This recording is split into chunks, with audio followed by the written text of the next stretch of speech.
We started building our house in Leyte just after COVID. I'd met my wife, who was from the Philippines, 3 years before that, and had been in the Philippines throughout the whole time that COVID was a thing. I never intended to actually move and live in the Philippines, but I kind of found myself stuck there, and I met someone, fell in love, and it just so happened that she was from Leyte. We spent time together in Manila, Cebu, and Bohol, and we checked out lots of different places in the Philippines, but where my wife was from in Leyte, there was no denying it was perfect. Cheap land, cheap construction costs, and I had a good income from my online gig. So far, things are looking great for us.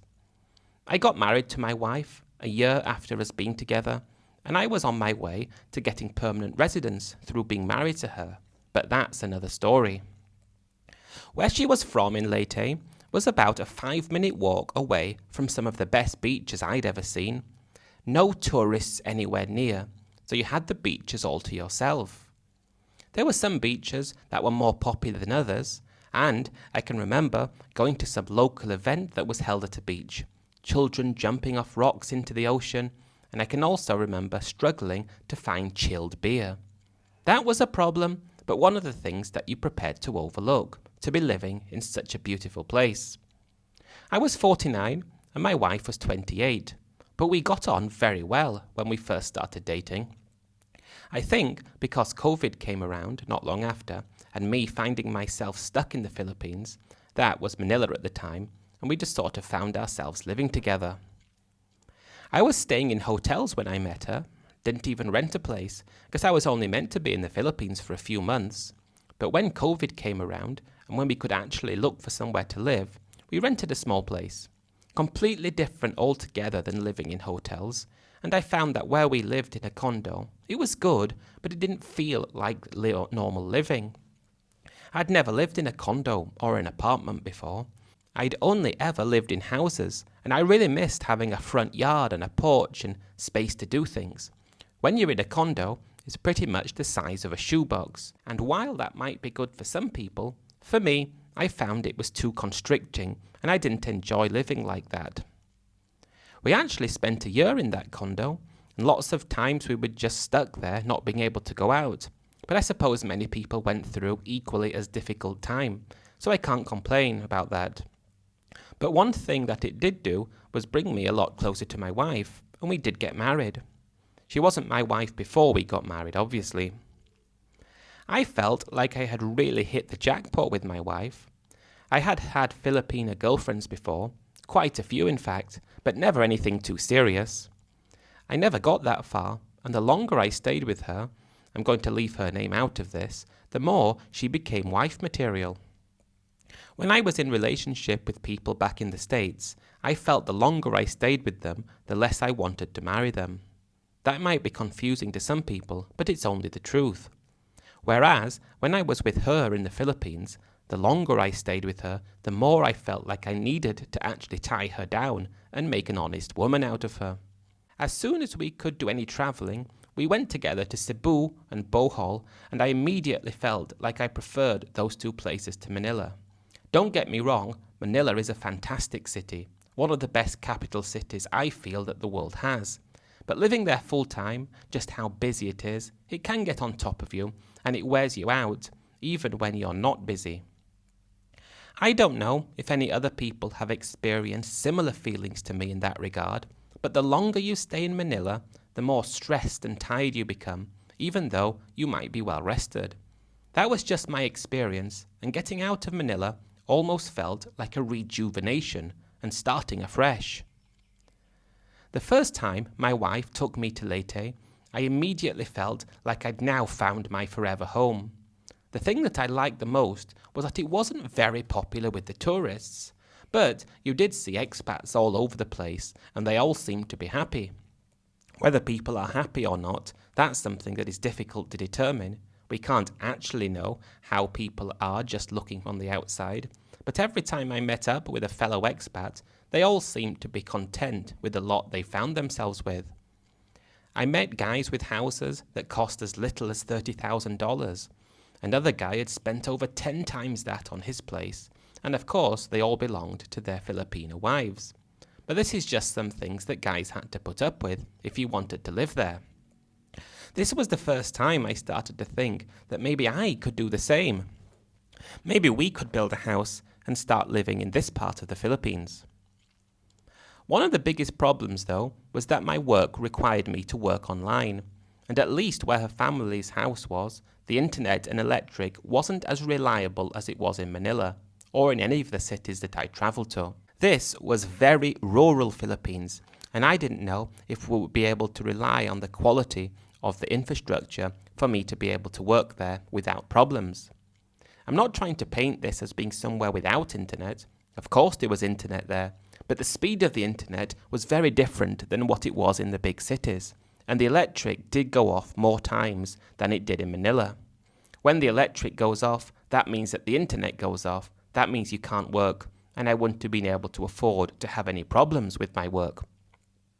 But what we did decide to do was build a house anyway, and we would live in Manila when I was working, and any time I had vacation, we could go to the house in Leyte. When I finally got to retirement, which I hoped wasn't long away, we'd have a house to live in that was already built and already good to go. So we started construction right after COVID finished, when we could start doing things properly again. Our budget was $80,000, and for that we got a good-sized plot of land and built the property, having everything that we wanted. It was difficult to supervise the build, not being there all the time, but my wife travelled there more than I did to keep checking up on things, and before we knew it, we already had a house built. The first time I went to see the finished construction, I was very proud with what we had managed to achieve in such a short space of time. I just wish we could have moved there right there and then. When we were in Manila, we lived in BGC.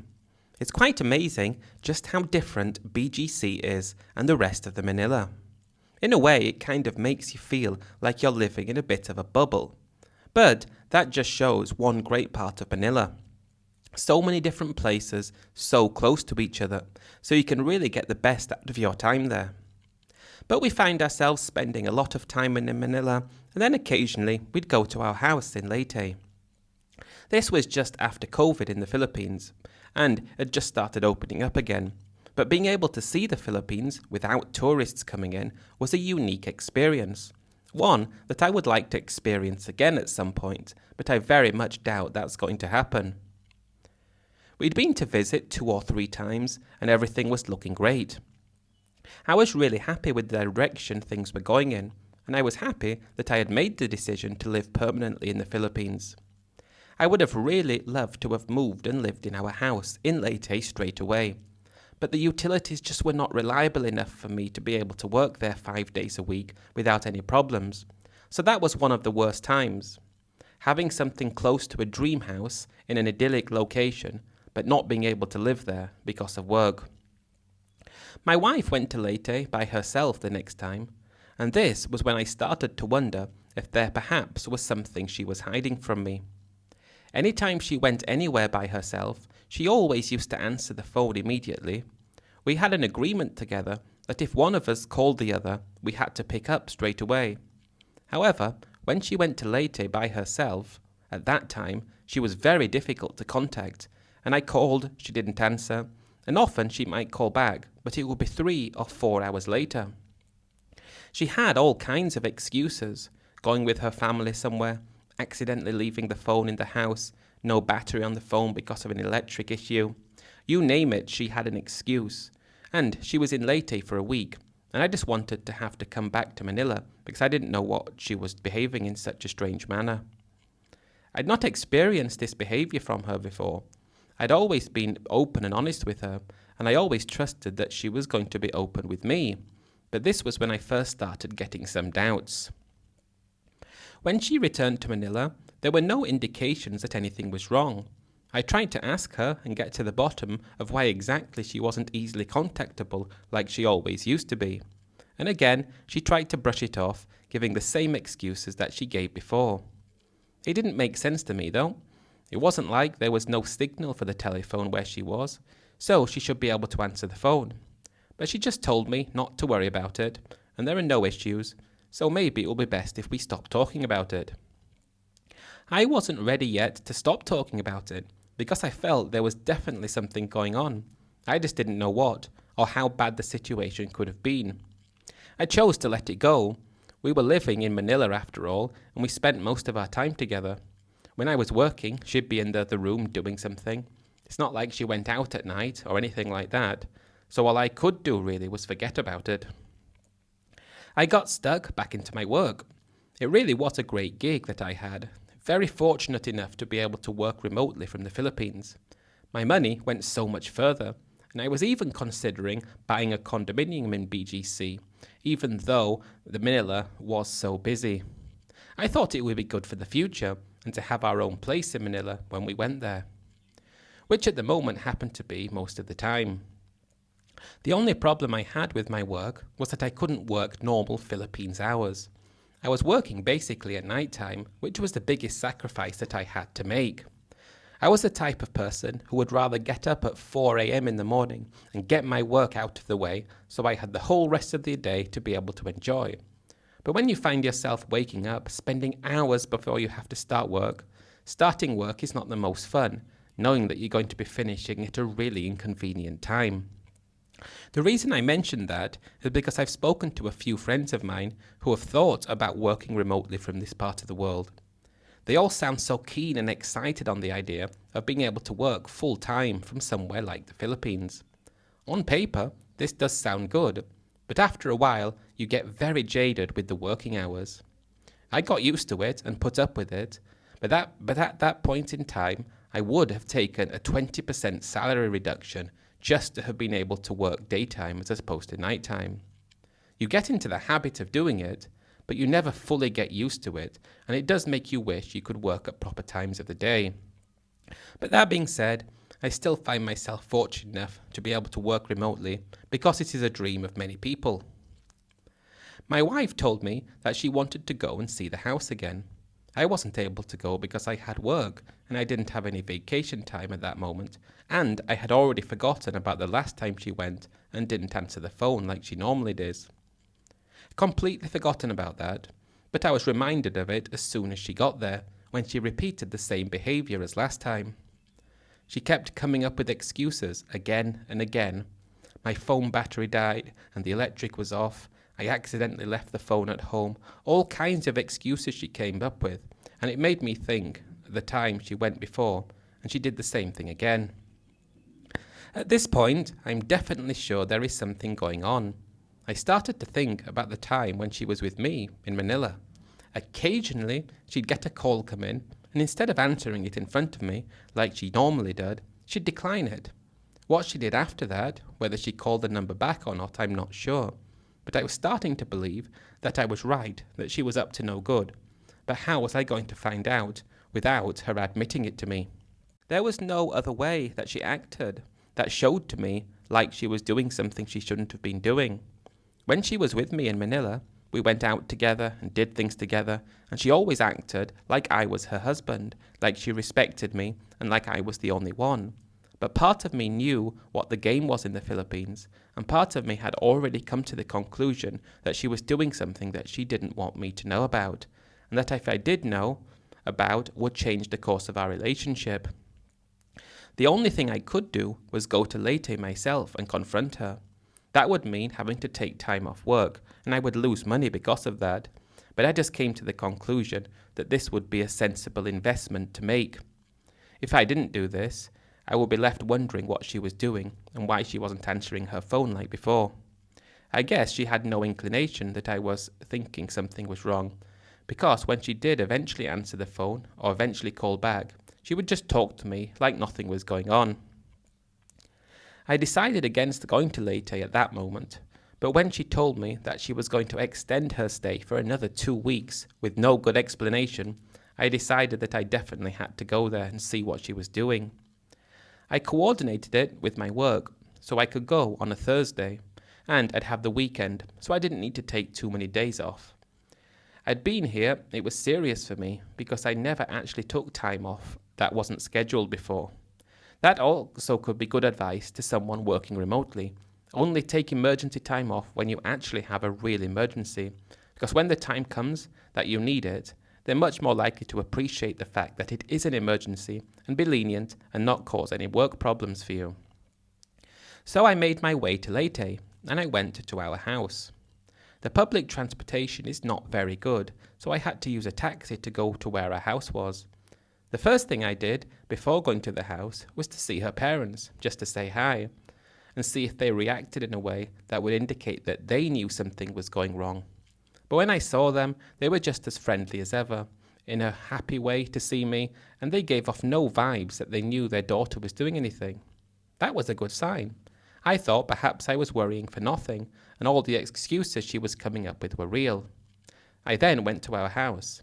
It was only 10 minutes away from her family's house, and that's a 10-minute walk. So I'm walking through the village. Lots of people say hi. I'd been lots of times before, and they knew who I was. And that's the thing about the rural areas. People are a lot friendlier and more open for conversations with people that they might not know. Try walking around Manila and striking up conversations with some random people. Chances are it's not going to be the same experience as in rural Philippines. I make it to the house and try the door, but it's locked. We had a bike that we kept there, but I noticed that was parked up next to the house, so I assumed she was there. I was just about to knock on the door, but then I thought, hang on, maybe it would be best if I didn't knock, and I just used my key and quietly made my way into the house. So I opened the door and go inside. There's no sign of anything. Didn't hear any noises, so I just thought she must be out. Oh well, I thought, I'll just wait it out for her to come back. I decided to go for a shower because it was a long journey to get there, and I walked into our bedroom, which had an ensuite bathroom adjacent to it. She obviously hadn't heard me coming in because she was there with somebody else. The look on her face when I walked in was that of sheer terror, and the guy she was with looked shocked as well, and he didn't know what to do. I knew something was going on. I had a hunch deep down and I could feel it, and I was proven right in the most awkward way possible. I was married to her, but this was her old boyfriend, and things didn't work out between them because she had to go to Manila to work and he stayed locally. And at that moment, I felt like a fool. It's only then, when I'm thinking that this is $80,000 house I had no claim over, other than the fact it belonged to my wife. But did I really want her to be my wife now after what I'd seen? I stormed out of the bedroom and she quickly followed me, saying, "Let me explain, it's not what it looks like." But it sure did look exactly like what it looked like. I didn't know if I should just return to Manila immediately. But I thought I'll go and talk to her family about what I've seen. Maybe they could talk sense into her. Not that I was going to accept what I'd seen. At that moment I realized, even if the house did belong to me, the fact that it was in her village made it so that I wouldn't have wanted to live there anyway. And I told her, "Sorry, I'm going to go and tell your parents." She begged me not to, but as far as I was concerned, I didn't know of anything at this point, and I wanted to tell her parents what I'd seen. That was news to them as well, and they came around to the house and talked to her and just looked at her like she was stupid. She had the house, but she wasn't going to have any income without me, so it was a situation that even her family were disappointed with her. I just wanted to get to the bottom of why she was doing what she was doing, and I wanted to see what the problem was. And she just said that she loved this guy and had done ever since they were at school together, but because she was poor she had to go to Manila to work, and they stayed in touch, but understood that it was best for her to find somebody else, and they would carry on in secret. That was all I needed to hear, and I took all my possessions that I had in the house, which weren't a lot at that moment, and I got back in the taxi which was waiting for me, luckily, and I left the area. I went back to Manila, back to the condo, and just started working, waiting to see what she was going to do. She tried to call me lots of times, but I didn't answer, and I didn't try to call her back. The ball was now firmly in her court as to what she wanted to do. I'd already made my mind up, but I wanted to see if she thought she could still fix things. A few days later, she appears at the condo. I let her in so we can talk, and she's just saying how sorry she was, how she wouldn't do it again, how she'd always loved this guy, but it wasn't anything serious that I needed to worry about. I don't know how she was saying these things to me. What did she expect me to do? Just take what she'd done? But when it dawned on her that I wasn't going to accept it, and she was going to be left without a husband to support her, she started to get quite aggressive and defensive. That didn't help her out in the slightest. I don't know what she thought was going to get out of that. Then she started to do what lots of girls do in situations like that. She tried hugging me and kissing me, saying sorry, but I wasn't going to fall for that, and I just told her to leave. It's already over. You've got the house, but it's over. When she knew I was serious, she finally left, and I got in touch with an attorney to help me separate from her. I had all the proof I needed. I just hoped the process would be easy and I wouldn't lose anything else to her. That was a bitter pill to swallow. I felt like I really loved her. That's why I built the house. We were meant to retire there when I finished working. I was working hard, saving money for the future that I wanted us to have together. But she didn't care at all. No matter what I did, it didn't make one iota of difference. She did what she wanted to do, even if it meant doing things that, if she was caught, would jeopardize her new status of not being poor anymore. She didn't think about any of that, and we've been separated ever since. I still live in BGC. I've started dating again, but I'm at the point now where I don't want anything serious. I felt like she really let me down, and it was an expensive lesson. I could have used that money in such a better way if I hadn't been blinded by this girl. So as always, I would say be careful, and don't build a house that you can't own, or in an area you wouldn't want to live if your significant other turned out to be something that you didn't think she was. You have been warned.